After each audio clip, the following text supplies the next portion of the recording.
지금 이 시각 여러분이 주목할 만한 이슈 살펴보겠습니다.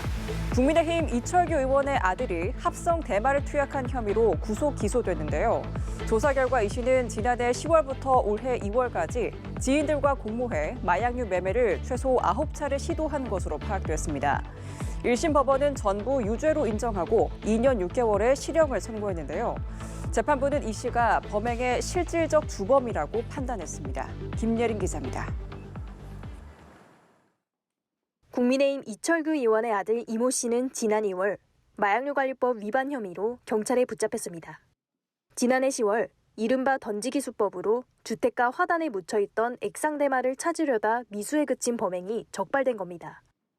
국과수 감정 결과 이 씨와 아내 임모 씨에게서 모두 대마 양성 반응이 나왔습니다. 대마 양성 반응 나왔는데 투약 혐의 인정하세요?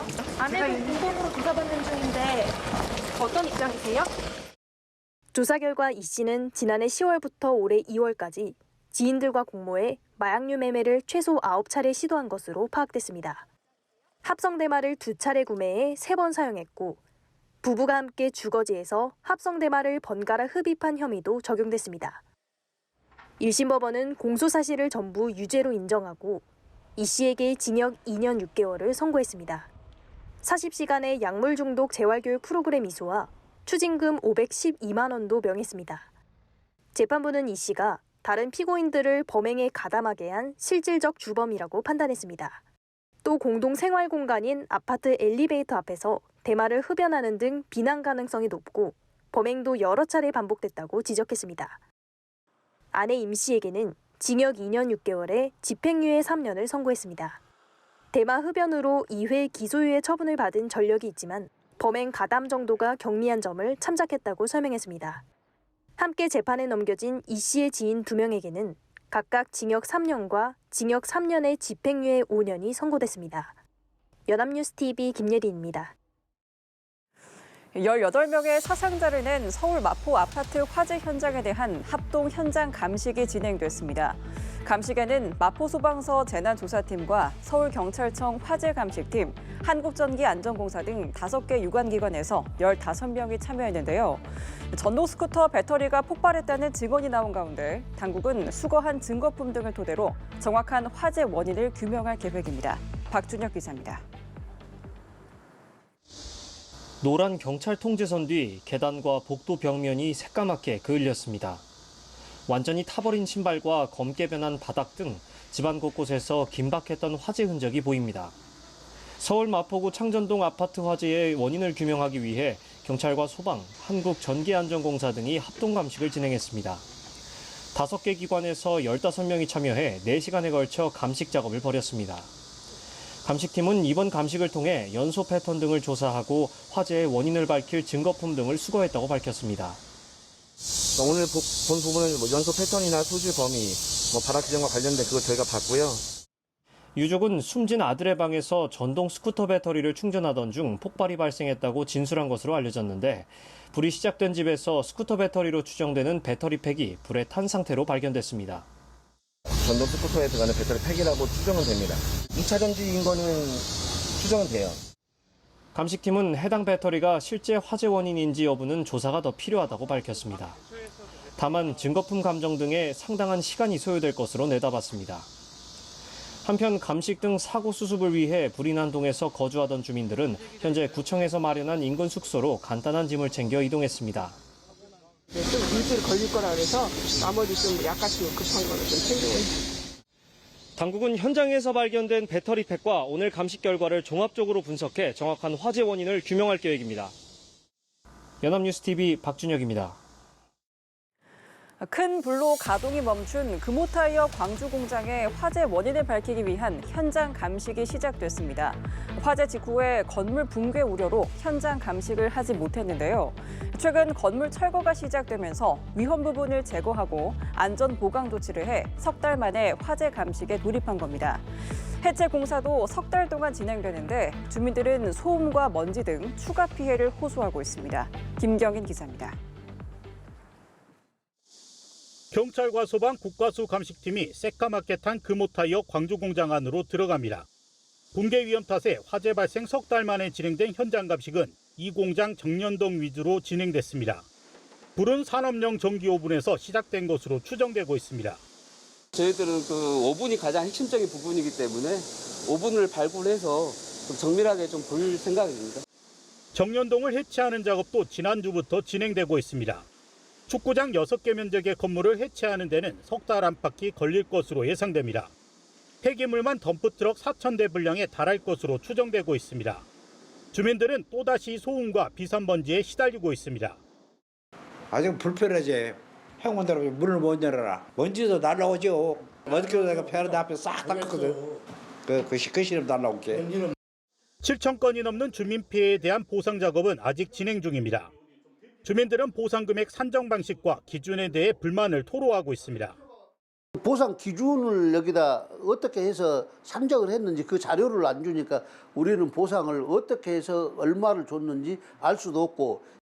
금호타이어 측은 해체 과정에서 안전과 주민 피해를 최소화하기 위해 노력하겠다고 밝혔습니다.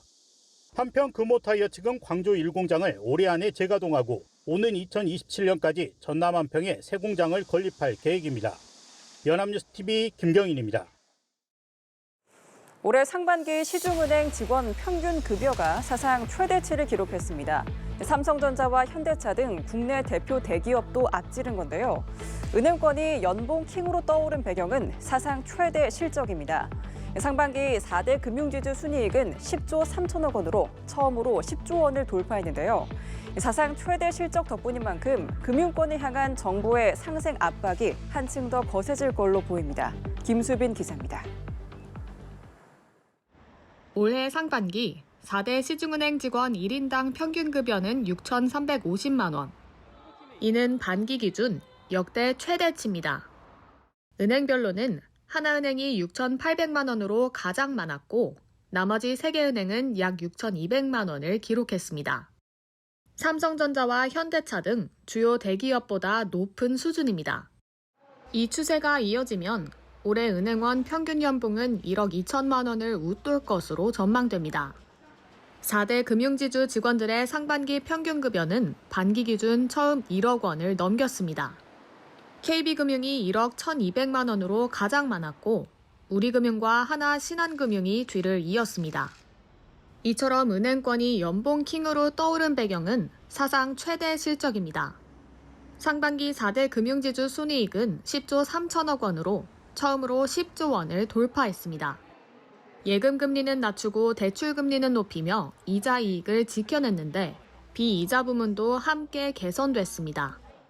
이에 따라 금융권을 향한 정부의 상생 압박은 한층 거세질 전망입니다.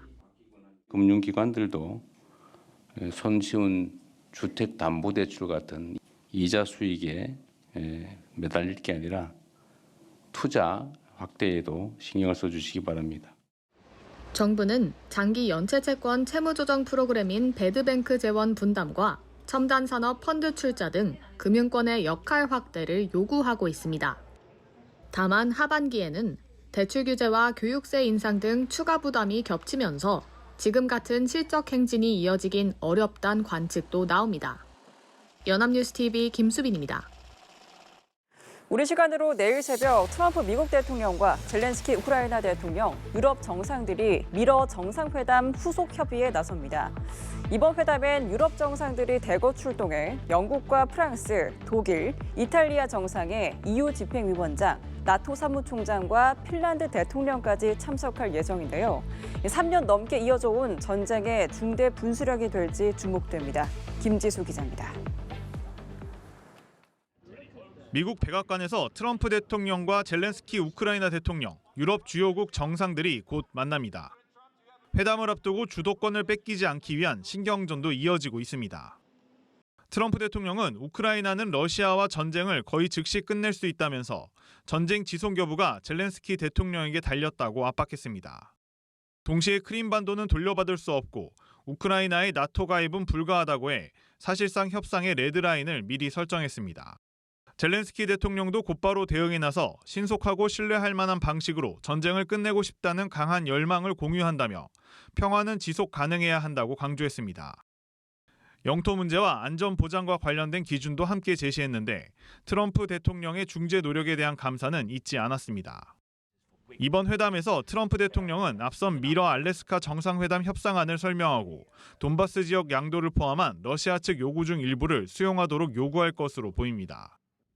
여기에 미국은 직접 우크라이나 안보를 약속하는 방안을 제시할 수 있다고 시사한 상황입니다. And that's something the Russian side has to understand, obviously, is that as a sovereign country, Ukraine has a right, like every sovereign country, to enter into security alliances and agreements with other countries.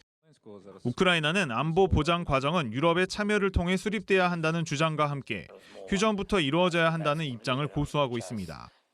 유럽 정상들도 대거 출동해 영국과 프랑스, 독일, 이탈리아 정상에 EU 집행위원장, 나토 사무총장과 핀란드 대통령까지 회담에 참석할 예정입니다. 결과에 따라 이번 주 안에 미러 우크라이나 3자 정상회담이 마련될 수 있다는 관측까지 나오면서 안보 보장과 영토의 맞교환을 두고 팽팽한 협상이 이루어질 것으로 보입니다. 연합뉴스 TV 김지수입니다.